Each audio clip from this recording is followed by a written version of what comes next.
നമ്മുടെ അമ്മയുടെ പ്രിയപ്പെട്ട മക്കളായ സഹോദരി സഹോദരന്മാരെ, നാം ഇന്ന് 9ാമത്തെ ദിവസം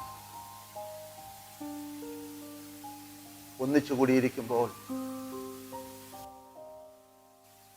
അമ്മയുടെ വിമല ഹൃദയത്തെ പറ്റിയുള്ള ആ ഒരു ദർശനം കുറെ കൂടി ആഴപ്പെടുത്താൻ നമുക്ക് പരിശ്രമിക്കാം. അമ്മയുടെ വിമല ഹൃദയത്തിൽ എത്താനുള്ള ആഗ്രഹം കുറെ കൂടി തീവ്രമാക്കാൻ നമുക്ക് പരിശ്രമിക്കാം. അതിന് തടസ്സമായി നിൽക്കുന്ന മൂലപാപങ്ങളിൽ നിന്ന് നാം മോചിതരായി തീരാൻ, വചനത്തിന്റെ പുതിയ അഭിഷേകം സ്വീകരിക്കാനും, കുരിശിൽ നിന്ന് ഒഴുകിയിറങ്ങുന്ന തിരുരക്തത്തിന്റെയും അവിടെ നിന്ന് പ്രവഹിക്കുന്ന വചനത്തിന്റെയും ആ ഒരു പ്രവാഹത്താൽ മൂലപാപങ്ങളുടെ വേര് തകർക്കപ്പെടാൻ നമുക്ക് ആഗ്രഹിക്കാം. ഇന്നത്തെ ശുശ്രൂഷകൾ പ്രകാശത്തിന്റെ രഹസ്യങ്ങൾ, 1ാമത്തെ രഹസ്യം ധ്യാനിച്ചുകൊണ്ട് നമുക്ക് ആരംഭിക്കാം. കർത്താവായ യേശുക്രിസ്തുവിന്റെ മാമോദീസ, യേശുക്രിസ്തുവിൽ നിറഞ്ഞ പരിശുദ്ധാത്മാവ്, പരിശുദ്ധ അമ്മയിൽ നിറഞ്ഞ പരിശുദ്ധാത്മാവ് നമ്മൾ ഓരോരുത്തരിലും നിറയുന്നതിന്, നമ്മൾ എവിടെയായിരിക്കുന്നു ആ ഇടങ്ങളിൽ കുടുംബമായി നമ്മൾ ഓരോരുത്തരിലും നിറയുന്നതിന് നമുക്ക് പ്രാർത്ഥിക്കുകയും ചെയ്യാം. സ്വർഗസ്ഥനായ ഞങ്ങളുടെ പിതാവേ, അങ്ങയുടെ നാമം പൂജിതമാകണമേ. അങ്ങയുടെ രാജ്യം വരണമേ. അങ്ങയുടെ തിരുമനസ് സ്വർഗത്തിലെ പോലെ ഭൂമിയിലുമാകണമേ. അന്നു വേണ്ട ആഹാരം ഇന്ന് ഞങ്ങൾക്ക് തരണമേ. ഞങ്ങളോട് തെറ്റ് ചെയ്യുന്നവരോട് ഞങ്ങൾ ക്ഷമിച്ചിരിക്കുന്നത് പോലെ ഞങ്ങളുടെ തെറ്റുകൾ ഞങ്ങളോടും ക്ഷമിക്കണമേ. ഞങ്ങളെ പ്രലോഭനത്തിൽ ഉൾപ്പെടുത്തരുതേ, തിന്മയിൽ നിന്നും ഞങ്ങളെ രക്ഷിക്കണമേ. ആമേൻ. നന്മ നിറഞ്ഞ മറിയമേ സുസ്തി, കർത്താവ് അങ്ങയോട് കൂടെ സ്ത്രീകളിൽ അങ്ങ് അനുഗ്രഹിക്കപ്പെട്ടവളാകുന്നു. അങ്ങയുടെ ഉദരത്തിൻ ഫലമായ ഈശോ അനുഗ്രഹിക്കപ്പെട്ടവനാകുന്നു. പരിശുദ്ധ മറിയമേ, തമ്പുരാന്റെ അമ്മേ, പാപികളായ ഞങ്ങൾക്ക് വേണ്ടി ഇപ്പോഴും ഞങ്ങളുടെ മരണസമയത്തും തമ്പുരാനോട് അപേക്ഷിച്ചു കൊള്ളണമേ. ആമേൻ. നന്മ നിറഞ്ഞ മറിയമേ സുസ്തി, കർത്താവ് അങ്ങയോട് കൂടെ സ്ത്രീകളിൽ അങ്ങ് അനുഗ്രഹിക്കപ്പെട്ടവളാകുന്നു. അങ്ങയുടെ ഉദരത്തിൻ ഫലമായ ഈശോ അനുഗ്രഹിക്കപ്പെട്ടവനാകുന്നു. പരിശുദ്ധ മറിയമേ, തമ്പുരാന്റെ അമ്മേ, പാപികളായ ഞങ്ങൾക്ക് വേണ്ടി ഇപ്പോഴും ഞങ്ങളുടെ മരണസമയത്തും തമ്പുരാനോട് അപേക്ഷിച്ചു കൊള്ളണമേ. ആമേൻ. നന്മ നിറഞ്ഞ മറിയമേ സുസ്തി, കർത്താവ് അങ്ങയോട് കൂടെ സ്ത്രീകളിൽ അങ്ങ് അനുഗ്രഹിക്കപ്പെട്ടവളാകുന്നു. അങ്ങയുടെ ഉദരത്തിൻ ഫലമായ ഈശോ അനുഗ്രഹിക്കപ്പെട്ടവനാകുന്നു. പരിശുദ്ധ മറിയമേ, തമ്പുരാന്റെ അമ്മേ, പാപികളായ ഞങ്ങൾക്ക് വേണ്ടി ഇപ്പോഴും ഞങ്ങളുടെ മരണസമയത്തും തമ്പുരാനോട് അപേക്ഷിച്ചു കൊള്ളണമേ. ആമേൻ. നന്മ നിറഞ്ഞ മറിയമേ സുസ്തി, കർത്താവ് അങ്ങയോട് കൂടെ സ്ത്രീകളിൽ അങ്ങ് അനുഗ്രഹിക്കപ്പെട്ടവളാകുന്നു. അങ്ങയുടെ ഉദരത്തിൻ ഫലമായ ഈശോ അനുഗ്രഹിക്കപ്പെട്ടവനാകുന്നു. പരിശുദ്ധ മറിയമേ, തമ്പുരാന്റെ അമ്മേ, പാപികളായ ഞങ്ങൾക്ക് വേണ്ടി ഇപ്പോഴും ഞങ്ങളുടെ മരണസമയത്തും തമ്പുരാനോട് അപേക്ഷിച്ചു കൊള്ളണമേ. ആമേൻ. നന്മ നിറഞ്ഞ മറിയമേ സുസ്തി, കർത്താവ് അങ്ങയോട് കൂടെ സ്ത്രീകളിൽ അങ്ങ് അനുഗ്രഹിക്കപ്പെട്ടവളാകുന്നു. അങ്ങയുടെ ഉദരത്തിൻ ഫലമായ ഈശോ അനുഗ്രഹിക്കപ്പെട്ടവനാകുന്നു. പരിശുദ്ധ മറിയമേ, തമ്പുരാന്റെ അമ്മേ, പാപികളായ ഞങ്ങൾക്ക് വേണ്ടി ഇപ്പോഴും ഞങ്ങളുടെ മരണസമയത്തും തമ്പുരാനോട് അപേക്ഷിച്ചു കൊള്ളണമേ. ആമേൻ. നന്മ നിറഞ്ഞ മറിയമേ സുസ്തി, കർത്താവ് അങ്ങയോട് കൂടെ സ്ത്രീകളിൽ അങ്ങ് അനുഗ്രഹിക്കപ്പെട്ടവളാകുന്നു. അങ്ങയുടെ ഉദരത്തിൻ ഫലമായ ഈശോ അനുഗ്രഹിക്കപ്പെട്ടവനാകുന്നു. പരിശുദ്ധ മറിയമേ, തമ്പുരാന്റെ അമ്മേ, പാപികളായ ഞങ്ങൾക്ക് വേണ്ടി ഇപ്പോഴും ഞങ്ങളുടെ മരണസമയത്തും തമ്പുരാനോട് അപേക്ഷിച്ചു കൊള്ളണമേ. ആമേൻ. നന്മ നിറഞ്ഞ മറിയമേ സുസ്തി, കർത്താവ് അങ്ങയോട് കൂടെ സ്ത്രീകളിൽ അങ്ങ് അനുഗ്രഹിക്കപ്പെട്ടവളാകുന്നു. അങ്ങയുടെ ഉദരത്തിൻ ഫലമായി ഈശോ അനുഗ്രഹിക്കപ്പെട്ടവനാകുന്നു. പരിശുദ്ധ മറിയമേ, തമ്പുരാന്റെ അമ്മേ, പാപികളായ ഞങ്ങൾക്ക് വേണ്ടി ഇപ്പോഴും ഞങ്ങളുടെ മരണസമയത്തും തമ്പുരാനോട് അപേക്ഷിച്ചു കൊള്ളണമേ. ആമേൻ. നന്മ നിറഞ്ഞ മറിയമേ സുസ്തി, കർത്താവ് അങ്ങയോട് കൂടെ സ്ത്രീകളിൽ അങ്ങ് അനുഗ്രഹിക്കപ്പെട്ടവളാകുന്നു. അങ്ങയുടെ ഉദരത്തിൻ ഫലമായി ഈശോ അനുഗ്രഹിക്കപ്പെട്ടവനാകുന്നു. പരിശുദ്ധ മറിയമേ, തമ്പുരാന്റെ അമ്മേ, പാപികളായ ഞങ്ങൾക്ക് വേണ്ടി ഇപ്പോഴും ഞങ്ങളുടെ മരണസമയത്തും തമ്പുരാനോട് അപേക്ഷിച്ചു കൊള്ളണമേ. ആമേൻ. നന്മ നിറഞ്ഞ മറിയമേ സുസ്തി, കർത്താവ് അങ്ങയോട് കൂടെ സ്ത്രീകളിൽ അങ്ങ് അനുഗ്രഹിക്കപ്പെട്ടവളാകുന്നു. അങ്ങയുടെ ഉദരത്തിൻ ഫലമായി ഈശോ അനുഗ്രഹിക്കപ്പെട്ടവനാകുന്നു. പരിശുദ്ധ മറിയമേ, തമ്പുരാന്റെ അമ്മേ, പാപികളായ ഞങ്ങൾക്ക് വേണ്ടി ഇപ്പോഴും ഞങ്ങളുടെ മരണസമയത്തും തമ്പുരാനോട് അപേക്ഷിച്ചു കൊള്ളണമേ. ആമേൻ. നന്മ നിറഞ്ഞ മറിയമേ സുസ്തി, കർത്താവ് അങ്ങയോട് കൂടെ സ്ത്രീകളിൽ അങ്ങ് അനുഗ്രഹിക്കപ്പെട്ടവളാകുന്നു. അങ്ങയുടെ ഉദരത്തിൻ ഫലമായി ഈശോ അനുഗ്രഹിക്കപ്പെട്ടവനാകുന്നു. പരിശുദ്ധ മറിയമേ തമ്പുരാന്റെ അമ്മേ, പാപികളായ ഞങ്ങൾക്ക് വേണ്ടി ഇപ്പോഴും ഞങ്ങളുടെ മരണസമയത്തും തമ്പുരാനോട് അപേക്ഷിച്ചു കൊള്ളണമേ. ആമേൻ. പിതാവിനും പുത്രനും പരിശുദ്ധാത്മാവിനും സ്തുതി. ആദിയിലെ പോലെ ഇപ്പോഴും എപ്പോഴും എന്നേക്കും. ആമേൻ. പരിശുദ്ധയമ്മേ എൻ്റെ ആശ്രയമേ, എന്നെ ഈശോയുടേതാക്കണമേ. പരിശുദ്ധയമ്മേ എൻ്റെ ആശ്രയമേ, എന്നെ ഈശോയുടേതാക്കണമേ. പരിശുദ്ധയമ്മേ എൻ്റെ ആശ്രയമേ, എന്നെ ഈശോയുടേതാക്കണമേ. പരിശുദ്ധയമ്മേ എൻ്റെ ആശ്രയമേ, എന്നെ ഈശോയുടേതാക്കണമേ. പരിശുദ്ധയമ്മേ എൻ്റെ ആശ്രയമേ, എന്നെ ഈശോയുടേതാക്കണമേ. പരിശുദ്ധയമ്മേ എൻ്റെ ആശ്രയമേ, എന്നെ ഈശോയുടേതാക്കണമേ. പരിശുദ്ധയമ്മേ എൻ്റെ ആശ്രയമേ, എന്നെ ഈശോയുടേതാക്കണമേ. പരിശുദ്ധയമ്മേ എൻ്റെ ആശ്രയമേ, എന്നെ ഈശോയുടേതാക്കണമേ. പരിശുദ്ധയമ്മേ എൻ്റെ ആശ്രയമേ, എന്നെ ഈശോയുടേതാക്കണമേ. പരിശുദ്ധയമ്മേ എൻ്റെ ആശ്രയമേ. എന്നെ ഈശോയുടേതാക്കണമേ. പരിശുദ്ധാത്മാവേ വരണമേ, പരിശുദ്ധാത്മാവേ വരണമേ. അങ്ങേ ഇഷ്ടദാസിയായ അങ്ങേ ഇഷ്ടദാസിയായ പരിശുദ്ധ മറിയത്തിന്റെ പരിശുദ്ധ മറിയത്തിന്റെ വിമല ഹൃദയത്തിന്റെ വിമല ഹൃദയത്തിന്റെ ശക്തമായ മധ്യസ്ഥത വഴി ശക്തമായ മധ്യസ്ഥത വഴി എന്നിൽ വന്നു നിറയണമേ. എന്നിൽ വന്ന് നിറയണമേ. പരിശുദ്ധാത്മാവേ വരണമേ, പരിശുദ്ധാത്മാവേ വരണമേ.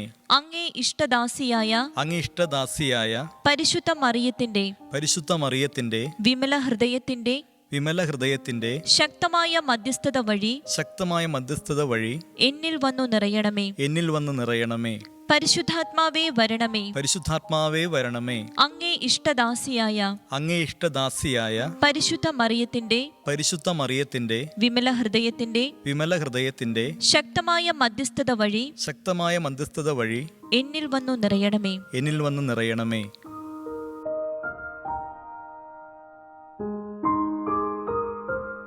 വിശുദ്ധ ലൂക്കോസ് എഴുതിയ സുവിശേഷം 23-ാം അധ്യായം 33 മുതലുള്ള വാക്യങ്ങൾ. തലയോടിടം എന്ന് വിളിക്കപ്പെടുന്ന സ്ഥലത്ത് അവർ വന്നു. അവിടെ അവർ അവനെ ക്രൂശിൽ തറച്ചു.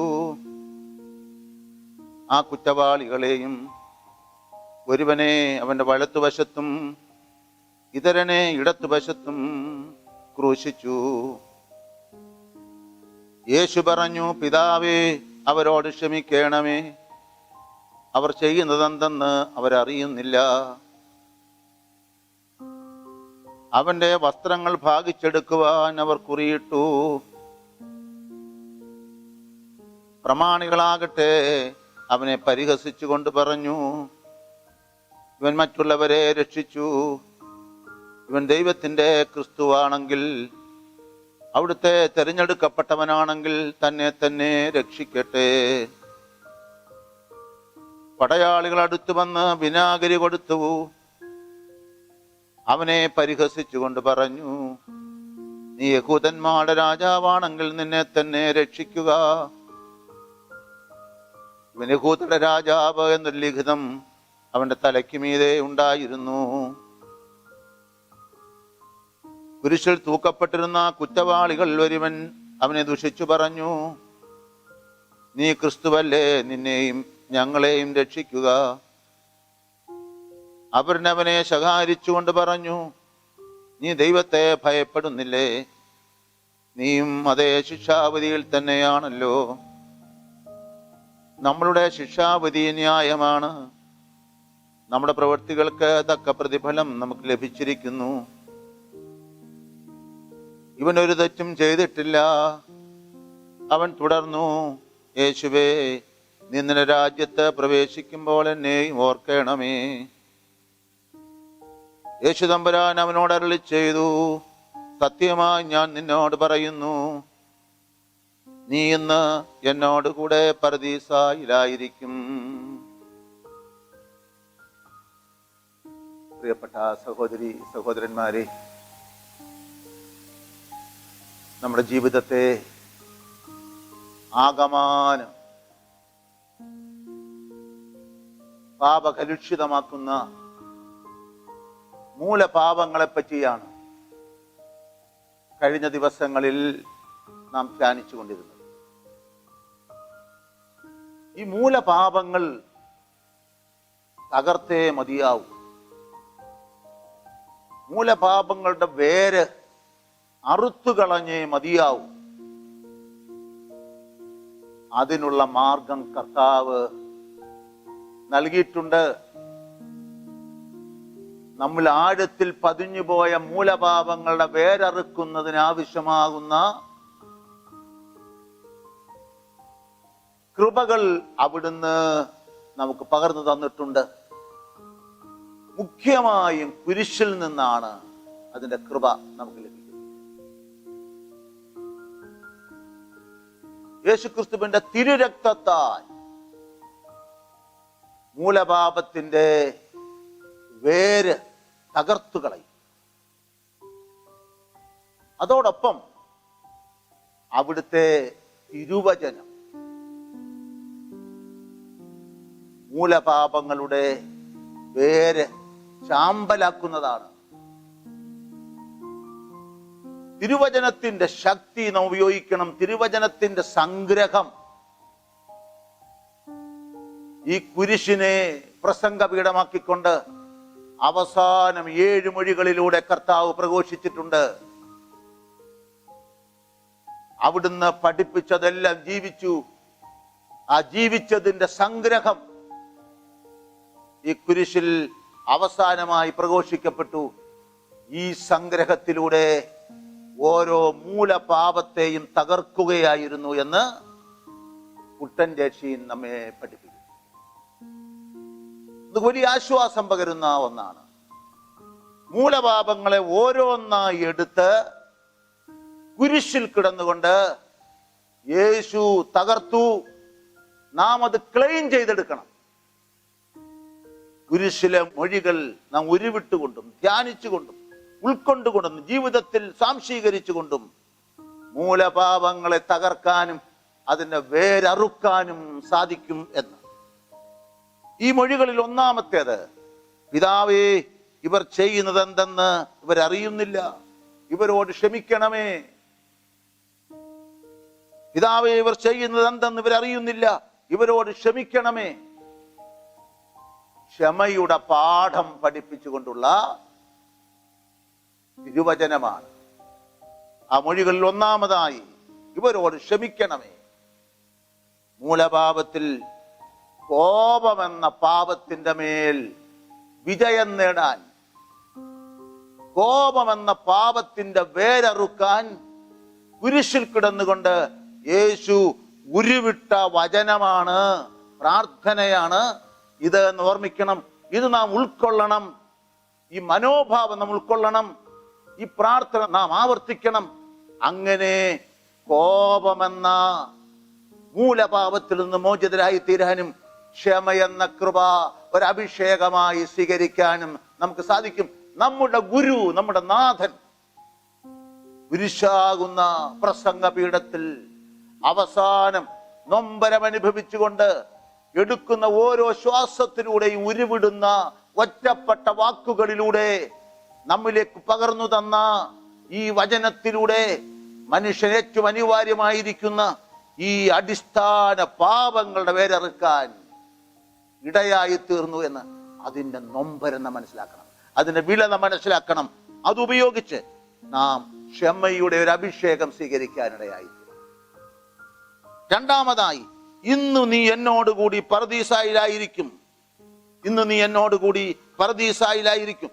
വലതുഭാഗത്തെ കള്ളനോടാണ്. നമുക്കറിയാൻ വിശദീകരണത്തിലേക്ക് കടക്കേണ്ട കാര്യമില്ല. ഇടതുഭാഗത്തും വലതുഭാഗത്തുമുള്ള 2 കള്ളന്മാര്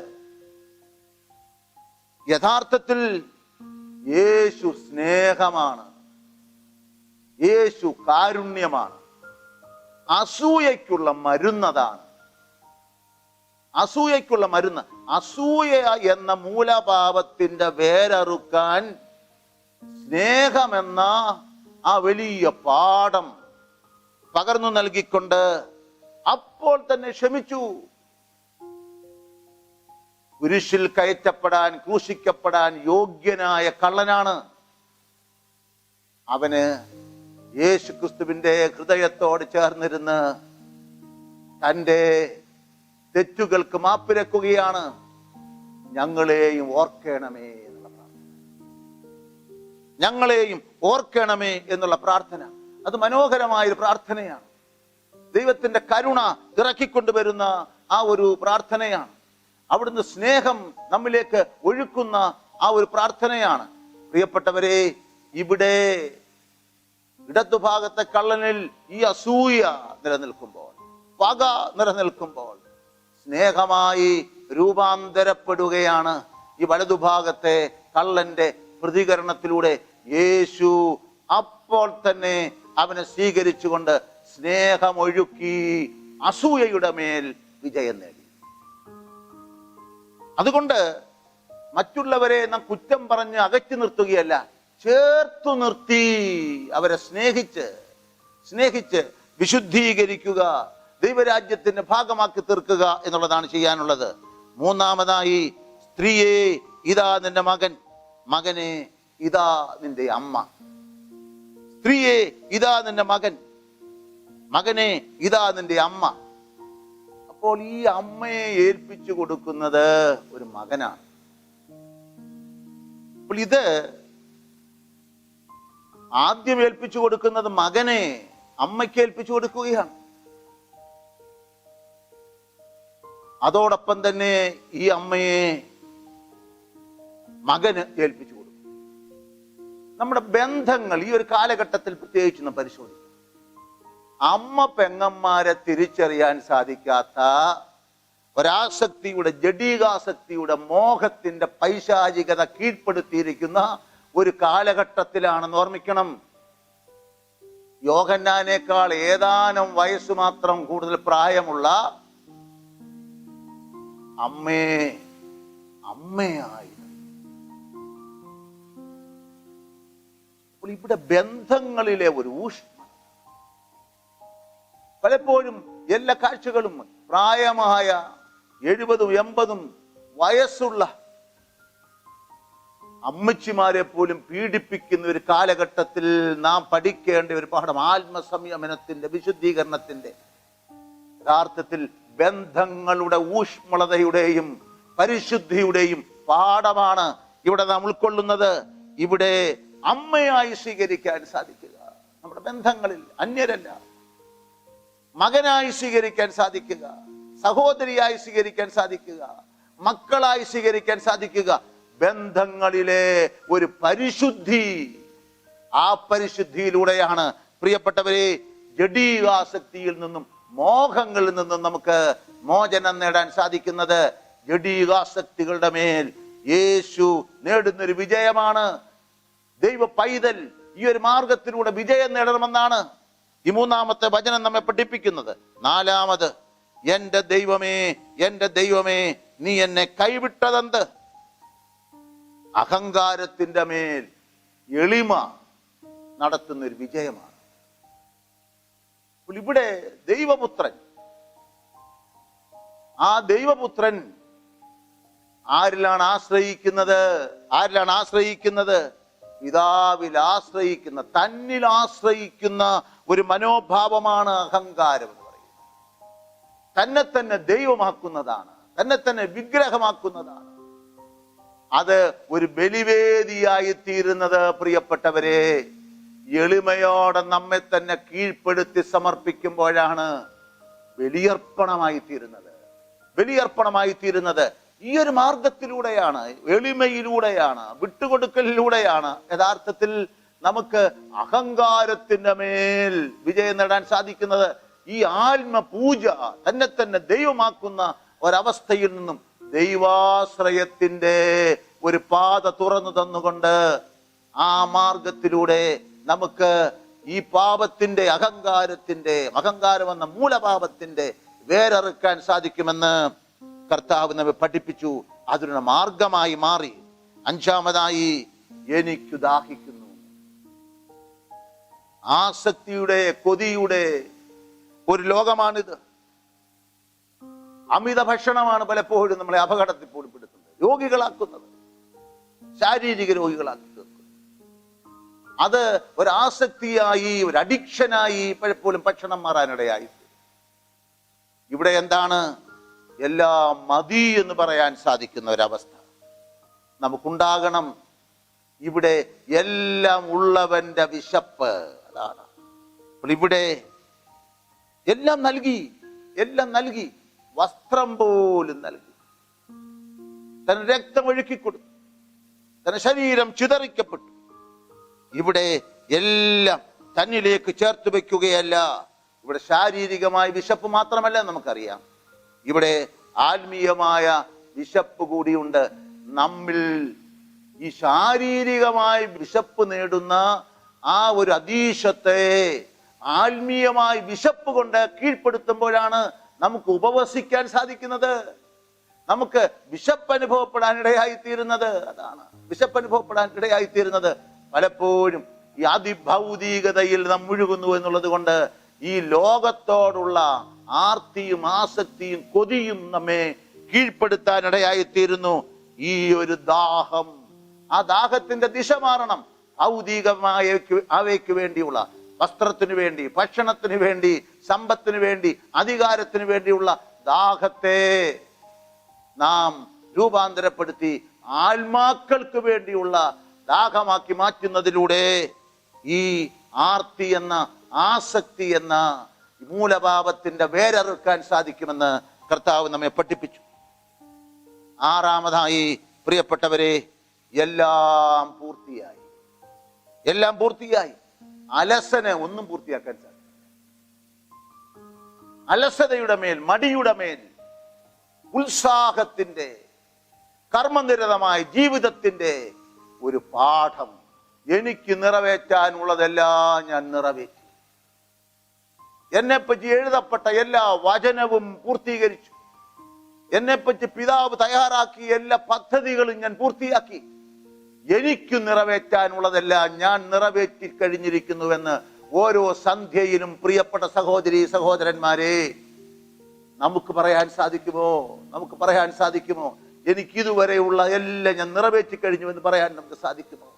ആ ഉത്സാഹത്തിന്റെ ആ ഒരു കൃപയ്ക്ക് വേണ്ടി നമുക്ക് പ്രാർത്ഥിക്കാം. അവിടെ മനോഹരമായ ഉപമകളുണ്ട്.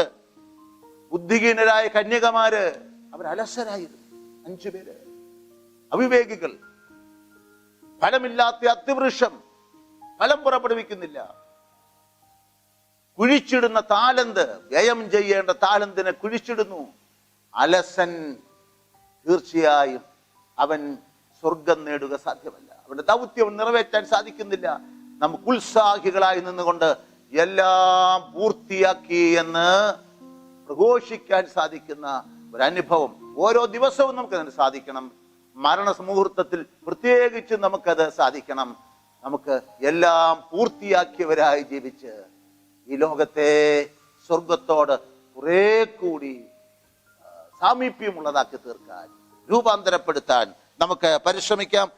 7ാമതായി, പിതാവേ അവിടുത്തെ തൃക്കരങ്ങളിൽ എന്നെ ഭരമേൽപ്പിക്കുന്നു. അവിടുത്തെ തൃക്കരങ്ങളിൽ എന്നെ ഭരമേൽപ്പിക്കുന്നു. എങ്ങനെയാണ് നാം മരിക്കേണ്ടത്? മരണത്തിന്റെ അർത്ഥം എന്താണ്? ഒരു നിരാശയുടെയും നഷ്ടപ്പെടലിന്റെയും അവസരമല്ല, മറിച്ച് നാം പിതാവിന്റെ തൃക്കരങ്ങളിൽ നമ്മെ തന്നെ ഭരമേൽപ്പിച്ചുകൊണ്ട് വിശ്രമിക്കുകയാണ്. യേശുക്രിസ്തു ശൂന്യതയിലേക്കല്ല തലചായിച്ചത്, സ്വന്തം തോളിലേക്കല്ല തലചായിച്ചത്, നിരാശയോടെ അല്ല വിളിച്ചു കരഞ്ഞത്, മറിച്ച് പ്രത്യാശയോടെ പിതാവേ അവിടുത്തെ തൃക്കരങ്ങളിൽ എന്റെ ആത്മാവിനെ ഭരമേൽപ്പിക്കുന്നു. എനിക്ക് നിറവേറ്റാനുള്ളതെല്ലാം നിറവേറ്റിക്കൊണ്ട് അവിടുത്തെ സന്നദ്ധിയിൽ പൂർണ്ണമായി സമർപ്പിക്കുന്നു. പലപ്പോഴും എന്താണ്, നമുക്ക് ഈ ലോകത്തോട് വിട്ടുപോകാൻ തന്നെ, വിട്ടുപിരിയാൻ തന്നെ സാധിക്കാത്ത ഒരവസ്ഥ.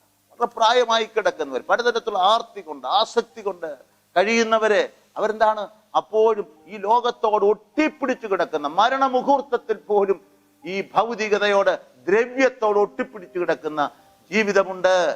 ഇവിടെ ദ്രവ്യാസക്തിക്ക് എതിരെ, ഈ ലോകത്തോടുള്ള ആസക്തിക്കെതിരെ മനുഷ്യൻ നേടുന്ന വിജയമാണ്, ദൈവ പൈതൽ നേടുന്ന വിജയമാണ്. അതുകൊണ്ട് പ്രിയപ്പെട്ടവരെ, ഈ 7 മൊഴികൾ ധ്യാനിക്കുക, നമ്മുടെ ജീവിതത്തിൽ പകർത്തുക, ഈ വചനം നാം ഉപയോഗിക്കുക. അത് ആവർത്തിച്ചുരുവിട്ട് നമ്മുടെ മൂലപാപങ്ങളുടെ വേരറുക്കാൻ, തകർക്കാൻ നമുക്ക് സാധിക്കും. ഓരോ ദൈവ പൈതലിനും, പ്രിയപ്പെട്ട സഹോദര, പ്രിയപ്പെട്ട സഹോദരി, നമുക്ക് ഓരോരുത്തർക്കും സാധിക്കട്ടെ. നീ അവസരത്തിൽ ആത്മാർത്ഥമായി പ്രാർത്ഥിക്കുകയാണ്. ഇവിടെ അപ്പോൾ നമുക്കെന്താണ് ഈ മൂലപാപത്തിന്റെ വേരറുക്കുന്നതിനുള്ള മാർഗങ്ങൾ? 1, കർത്താവായ യേശുക്രിസ്തുവിന്റെ തിരുരക്തം.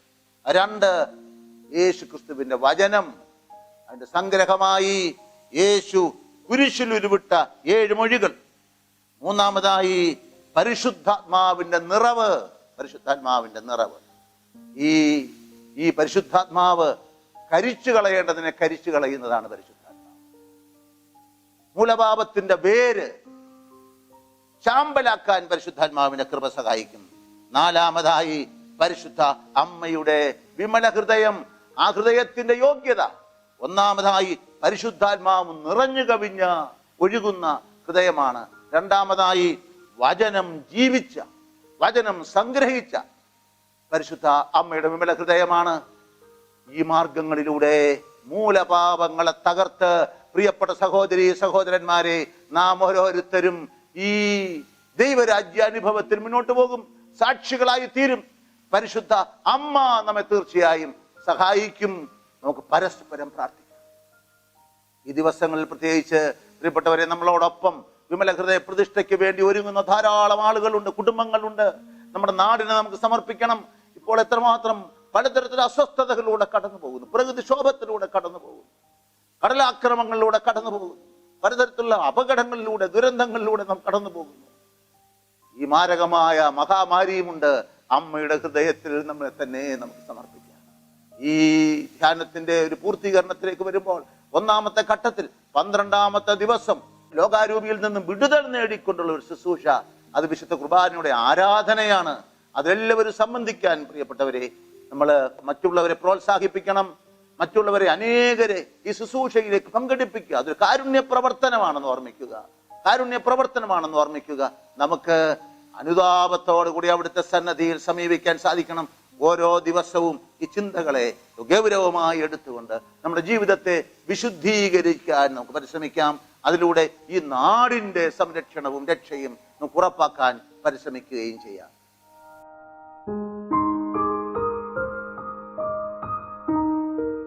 മറിയത്തിന്റെ സ്തോത്രഗീതം. എൻ്റെ ആത്മാവ് കർത്താവിനെ മഹത്വപ്പെടുത്തുന്നു. എൻ്റെ ചിത്തം എൻ്റെ രക്ഷകനായ ദൈവത്തിൽ ആനന്ദിക്കുന്നു.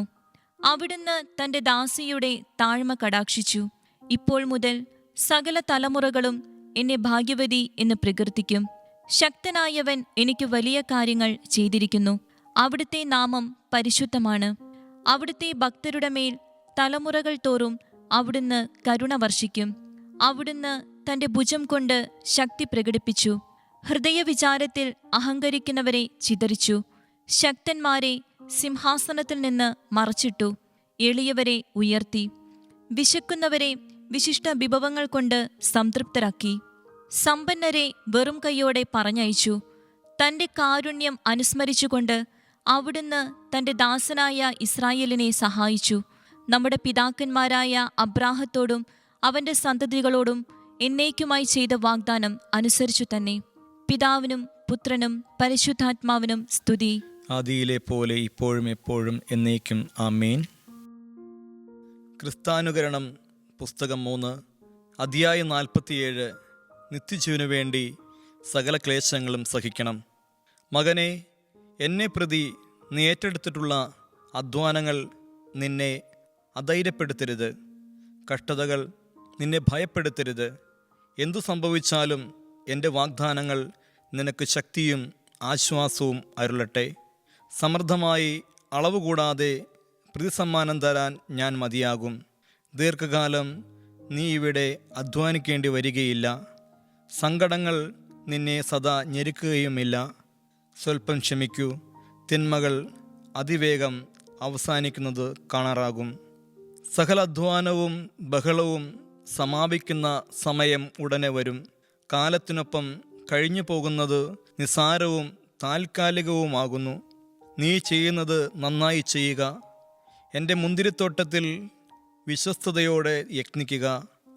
ഞാൻ നിനക്ക് പ്രതിഫലം തരും. എഴുതുക, വായിക്കുക, പാടുക, കരയുക, മൗനം പാലിക്കുക, പ്രാർത്ഥിക്കുക. ധീരതയോടെ വിരോധങ്ങൾ സഹിക്കുകയും ചെയ്യുക.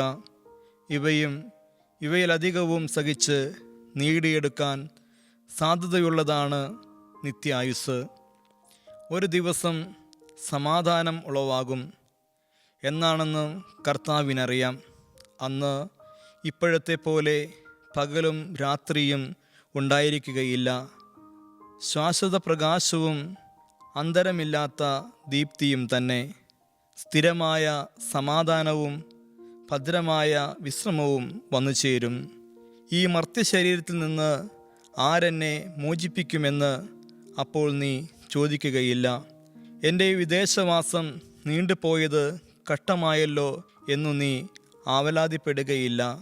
എന്തെന്നാൽ പിന്നെ മരണമില്ല, ആകുലതകളില്ല. പ്രത്യുത അന്യൂന്യമായ ആരോഗ്യവും അനുഗ്രഹീതവുമായ ആനന്ദവും ബന്ധുരവും മധുരവുമായ സമ്പർക്കവും സംസിദ്ധമാകുന്നു. സ്വർഗത്തിൽ വിശുദ്ധരണിയുന്ന നിത്യകിരീടങ്ങൾ കാണുകയും ഈ ലോകത്തിൻ്റെ ദൃഷ്ടിയിൽ നിന്ദ്യരും ജീവിച്ചിരിക്കാൻ അനർഹരുമായി കരുതപ്പെട്ടിരുന്നവർ മഹത്വപൂർവം ആനന്ദിക്കുന്നതു ദർശിക്കുകയും ചെയ്യുകയാണെങ്കിൽ, ഭൂമിയോളം താണ് ആരുടെ മേലും ആധിപത്യം വഹിക്കാൻ ഇച്ഛിക്കാതെ സർവർക്കും ദാസനാകാൻ നീ തയ്യാറാകും. ഈ ജീവിതത്തിൽ സന്തുഷ്ടദിനങ്ങൾ നീ ഇച്ഛിക്കുകയില്ല. ദൈവത്തെ പ്രതി സഹിക്കാൻ സന്നദ്ധനാകും. മനുഷ്യരുടെ ഇടയിൽ ശൂന്യമായി പരിഗണിക്കപ്പെടുന്നത് മഹാസമ്പാദ്യമായി കരുതുകയും ചെയ്യും. ഇവയെല്ലാം നിന്നെ രസിപ്പിക്കുകയും ഹൃദയത്തിൽ സ്ഥാനം പിടിക്കുകയും ചെയ്തിരുന്നെങ്കിൽ ഒരിക്കലും ആവലാതി പറയാൻ നീ തുനിയുമായിരുന്നില്ല. നിത്യായുസ്സിനു വേണ്ടി സർവക്ലേശങ്ങളും നാം സഹിക്കേണ്ടതില്ലയോ? ദൈവരാജ്യം നേടുന്നതും നഷ്ടപ്പെടുത്തുന്നതും നിസ്സാര കാര്യമല്ല. ആകയാൽ നിന്റെ ദൃഷ്ടികൾ സ്വർഗത്തിലേക്ക് തിരിക്കുക. ഇതാ, ഞാനും എന്നോടുകൂടെ ലോകത്തിൽ മഹാസമരം നടത്തിയ സകല വിശുദ്ധന്മാരും ഇപ്പോൾ ആനന്ദിക്കുകയും ആശ്വസിക്കുകയും സുരക്ഷിതരായി വിശ്രമിക്കുകയും ചെയ്യുന്നു. അവർ എന്നോടുകൂടെ എൻ്റെ പിതാവിൻ്റെ രാജ്യത്തിൽ എന്നേക്കും വസിക്കുന്നതായിരിക്കും.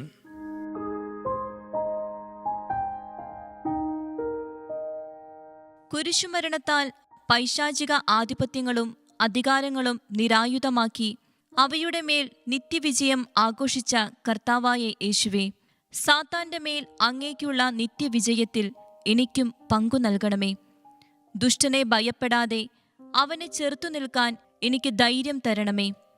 എൻ്റെ നേരെയുള്ള ശത്രുവിൻ്റെ ആക്രമണം തടയേണ്ടതിന് സത്യം കൊണ്ടുള്ള അരപ്പട്ട, നീതിയുടെ കവചം, സുവിശേഷ പ്രഘോഷണത്തിനുള്ള സന്നദ്ധയാകുന്ന പാദരക്ഷ, വിശ്വാസത്തിൻ്റെ പരിച എന്നീ പ്രതിരോധ ആയുധങ്ങളും ആക്രമണായുധമായി ദൈവവചനമെന്ന വാളും ഞാൻ ധരിക്കട്ടെ. സാത്താന്റെ പ്രവർത്തികൾ നശിപ്പിക്കാൻ വന്ന അങ്ങയോടുള്ള ഗാഢ ഐക്യം പുലർത്തി പിശാചിൻ്റെ മേൽ വിജയം വരിക്കാൻ ഞാൻ ശക്തനാകട്ടെ. പാപരഹിത ജീവിതം നയിച്ചും വരപ്രസാദത്തിൽ വളർന്നും സാത്താനെ പ്രതിരോധിക്കാനുള്ള പ്രാപ്തി എനിക്കുണ്ടാകുമാറാകുകയും ചെയ്യട്ടെ. അഹങ്കാരിയായ സാത്താന്റെ തല തകർക്കാൻ ദൈവത്താൽ നിയോഗിക്കപ്പെട്ട പരിശുദ്ധ മറിയമേ, നിന്റെ സങ്കേതത്തിൽ ഞാൻ അഭയം തേടുന്നു. നിന്റെ നീലക്കാപ്പ വിരിച്ച് സാത്താന്റെ ഉപദ്രവങ്ങളിൽ നിന്ന് എന്നെ സംരക്ഷിക്കണമേ. ആമീൻ. രക്ഷകനായ യേശുക്രിസ്തുവിന്റെ രക്ഷണീയ കർമ്മങ്ങളുടെ യോഗ്യതയാൽ നിങ്ങളെല്ലാവരും വിശുദ്ധീകരിക്കപ്പെടട്ടെ. ഈ ലോകത്തിന്റെ അരൂപിയോട് ബന്ധിച്ചിടുന്ന തിന്മയുടെ എല്ലാ ചങ്ങലകളും എന്നേക്കുമായി തകർക്കപ്പെടട്ടെ. കുരിശിൽ നിന്ന് ഒഴുകിയെത്തുന്ന തിരുവചനത്തിൻ്റെയും തിരുമൊഴിയുടെയും ശക്തിയാൽ മൂലപാപത്തിന്റെ വേരുകൾ തകർക്കപ്പെടാനിടയായി തീരട്ടെ. പിതാവായ ദൈവത്തിന്റെ സ്നേഹവും ഏകജാതനായ പുത്രന്റെ കൃപയും പരിശുദ്ധ റുഹായുടെ സംബന്ധവും സഹവാസവും പരിശുദ്ധ അമ്മയുടെ പ്രത്യേകമായ സംരക്ഷണവും മാലാഖമാരുടെ കാവലും എൻ്റെ വാത്സല്യ ഭാജനങ്ങളെ നിങ്ങളെല്ലാവരോടും കൂടെ എന്നേക്കും ഉണ്ടായിരിക്കട്ടെ.